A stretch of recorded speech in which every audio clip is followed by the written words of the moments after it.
Hello दोस्तों, स्वागत है आप सभी का फिर से मेरी एक नई वीडियो में। तो दोस्तों, आपकी जो ये बीपी की मशीन है, इसमें कोई सा भी एरर आ रहा है तो उस एरर को कैसे सॉल्व करेंगे, इसके ऊपर मेरी आज की वीडियो है। तो जो ये मशीन होती है, इसके अंदर से एरर के चांस बहुत कम होते हैं। ये समझ लीजिए, मतलब 25% चांस होता है कि इसके अंदर ख़राबी है, बाकी ख़राबी जो भी है वो बाहर की है।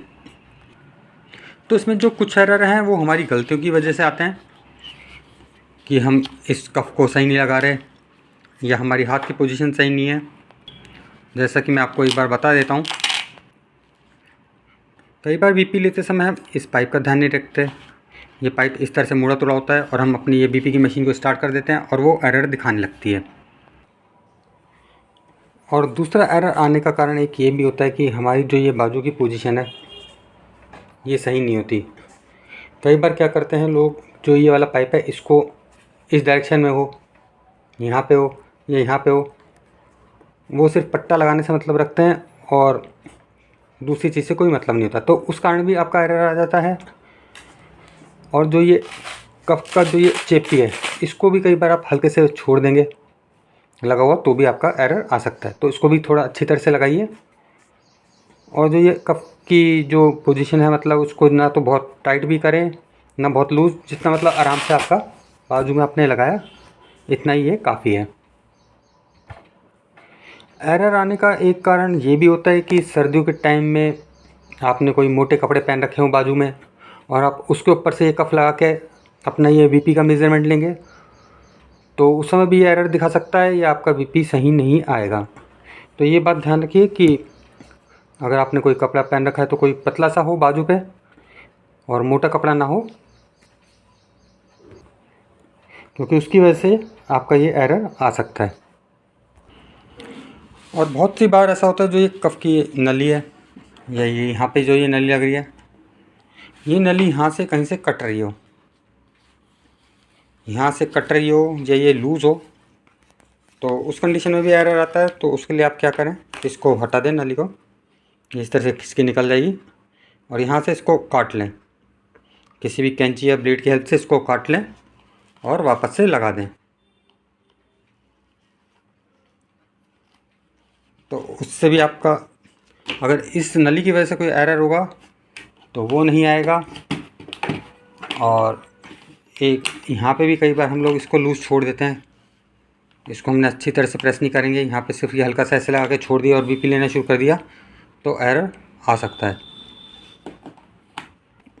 कई बार आपकी मशीन बिल्कुल ही ऑन ना हो रही हो तो ये सेल की गड़बड़ हो सकती है, ये सेल वीक होंगे, ये सेल के अंदर पावर ख़त्म हो चुकी होगी, या क्या होता है कि चलते चलते एकदम से थोड़ी बहुत इसने रीडिंग दिखाई और एकदम से आपके ये कप में से हवा निकल गई, तो भी इन सेलों का कोई फॉल्ट होता है या इसकी वजह से ये एरर दे सकता है।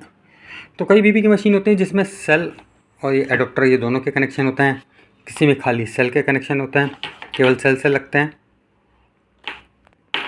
तो यदि आप इसमें एडोप्टर लगा के अपना बीपी चेक कर रहे हैं और बीपी की मशीन ऑन नहीं हो रही, तो आपके एडोप्टर का फॉल्ट है।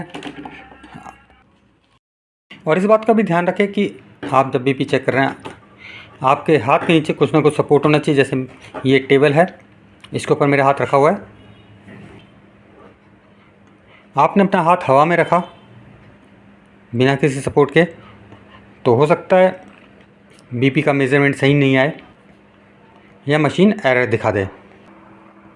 इसके साथ साथ आपको ये भी ध्यान रखना है कि आपके हाथ की पोजीशन इस कप से ऊंची ना जाए।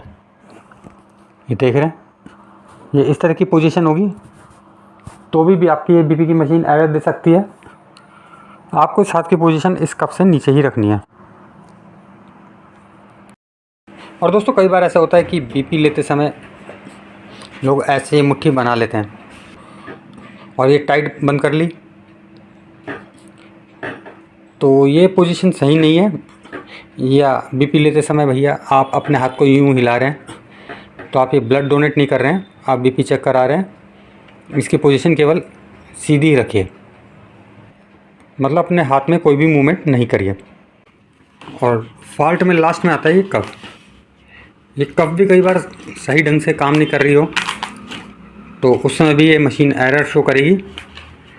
तो जिसके मेन कारण होते हैं वो तो मैंने आपको आज बता ही दिया। और एरर आने का एक मेन जो कारण है वो भी मैं आपको बता देता हूँ कि कई बार हम अपनी बीपी की मशीन को ऑन कर दिया, कफ लगा दी और आपस में बातचीत कर रहे हैं या अपने शरीर को थोड़ा सा हिला डुला रहे हैं, तो उस कंडीशन में भी आपको हो सकता है बीपी की मशीन एरर शो कर जाए। तो दोस्तों आज की वीडियो में मैंने जो मेन कारण हो सकते थे एरर के वो आपको बता दिए हैं और उम्मीद करता हूँ आपकी मशीन में यदि कोई एरर आ रहा है तो इन्हीं में से कोई ना कोई फॉल्ट होगा। और आप लोगों से एक रिक्वेस्ट और है, आपकी मशीन में जो भी एरर आ रहा है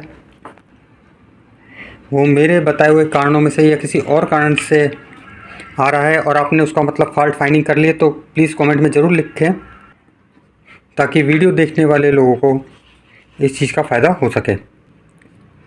तो आज की वीडियो के लिए इतना ही, मिलते हैं अगली वीडियो में, तब तक के लिए okay bye bye friends, thank you for watching my video.